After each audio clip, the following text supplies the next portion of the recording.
Mike McDonald also happened to be out riding that afternoon. I seen a younger kid jumping up and down frantically and stuff. This guy, Mike, he was big. He was like a construction worker or something, it looked like. Call 911, I got a man down. At this time, I'm really excited because this is my last hope. But he was unconscious. I knew he wasn't breathing right. I knew that much. And his skin was white. I thought the gentleman was going to pass away out there in the desert. It scared me. We just took some water that he had and just started patting it on his forehead and face and stuff to try to cool him down. This guy's going to get here. I want to drive if they don't get here. They'll be here soon. Oh, if he dies, I just couldn't imagine living without him. Your dad goes away, and it's like, what am I going to do? He'll die. So I said, I'm not going to lose you this time because I've already lost one. Don't worry, buddy. They'll be here soon. By the time Phoenix Fire Rescue arrived, including EMT Sam Casey, more than 30 minutes had passed since Paul collapsed. He was in serious trouble. His pulse was extremely fast. I think it was around 200. And his blood pressure was like 60. What this man had was heat stroke. Paramedic Dan Ojanen had also responded. When someone doesn't react to ice water on them when it's 100 degrees out, they're pretty much unresponsive, because when you're out there sweating and someone throws ice water, you're going to react. Let's get some shade on him, okay? While we're waiting for the I've got a blanket right here. Come over here. You got me. Hold this corner. Paramedic Jack McCardle was also treating Paul. Well, the thing that's actually happening with a heat stroke is you're getting minimum blood and oxygen delivery, so cells are dying.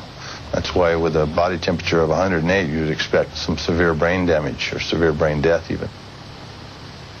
Even though we were aggressively treating him and hoping for the best, you kind of get a quick evaluation in your gut of how people are going to turn out. And we all thought this guy's going to die. And I'm sitting there bawling because I was scared because I didn't know what was going on.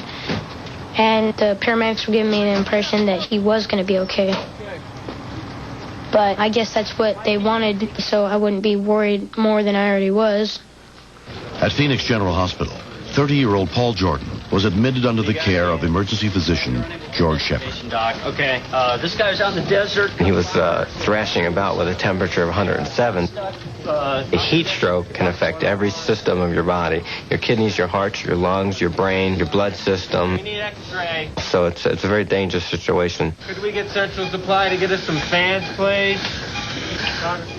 I just thought a heat stroke meant you got a little hot, you went, got some water, and you were fine. You don't realize how quick the sun can destroy you. It's 107, his temperature. Everything that we were hearing at that point is that most people don't make it out of a situation like that. Sharon, we love you. It's really hard to think that somebody's yanked out of your life. We had that happen to us once, and I just didn't want to see that happen again. After a day in a coma, Paul slowly regained consciousness. It looked like he was just out of it, like he was from another planet or something. He had a second-degree burn on his butt from sitting out there in the desert. That's how hot it was that day, so. He was sounding pretty hoarse and everything, but he was fine. No! 3 months later, Paul has completely recovered. I had no idea that when we left that morning, in such a short time frame, that anything so drastic as this could ever happen. Don't go out in the midday sun like Mad Dog's an Englishman.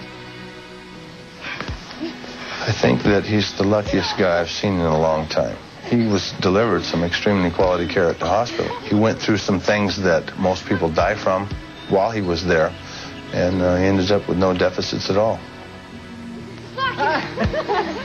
Mike McDonald, he was a great guy because he stopped. And he knew that something was wrong when he saw somebody out there jumping around and waving him down.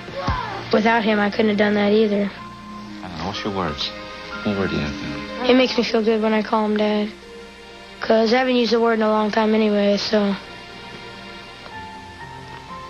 My Mikey must have done miracles, because it must have been extremely frightening for him to look down on me and not get any response out of me. And he acted and managed to get help and managed to save my life.